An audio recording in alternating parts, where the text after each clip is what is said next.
भी महाराज उसको अमर कर दिया जाता है और उस व्यक्ति का नाम अमर हो जाता है संसार में। इसलिए स्वार्थ का रिश्ता नहीं होना चाहिए।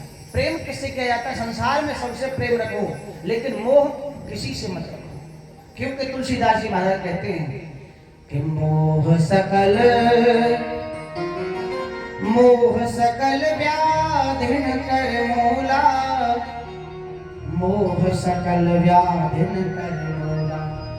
मोह जो होता है ना मैया, मोह संसार में बांधता है और प्रेम आजाद करता है। मोह के चक्कर में पड़ करके तो महाराज तुमको कथा सुनाएंगे, जड़ भरत जी हिरण बन गए।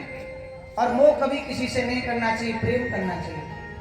कभी कभी अपने परिवार में हम इतना मोह करने लग जाते हैं कि जब इंसान बिछड़ता है, जब अंत समय आता है, तो भैया इतना प्रेम करने लग जाता है कि दूर होने पर भी परिवार ही याद आता है, भगवान याद नहीं आते।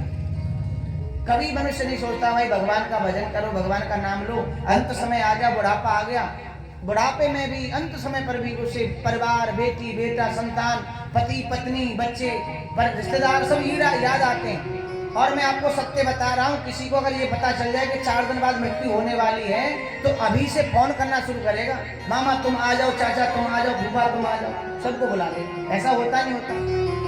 सबको बुला लेगा कि सबको देख तो लूं कम से कम। अरे भैया 4 दिन की जिंदगानी, अब तो भगवान को याद कर कम से कम। संसार का क्या होना, संसार का जो हो गया वो कहीं का नहीं रहा। प्रेम से बोलो राधे राधे।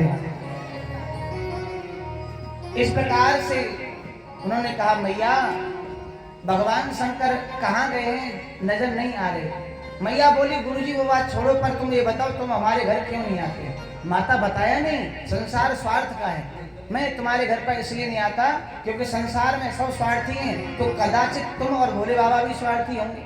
मैया बोली ऐसा तो नहीं है, मेरे शंकर भगवान तो मुझसे इतना प्रेम करते हैं कि जब वो ध्यान लगाने बैठते हैं ना, जिस भी रूप का दर्शन करते हैं वो रूप भी मुझे आकर के बता देते हैं कि हे पार्वती आज मैंने भगवान राम का दर्शन किया, आज मैंने कृष्ण भगवान का दर्शन किया, आज मैंने उनकी बाल लीला का दर्शन किया।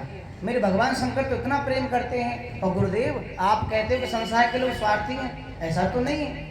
नारद जी बोले अच्छा माता, आज भगवान शंकर जो लौट के आए उनसे ये पूछना कि उनके गले में मुंड जो है वो किसके मुंड हैं, वो तुम्हें आज तक नहीं बताया होगा।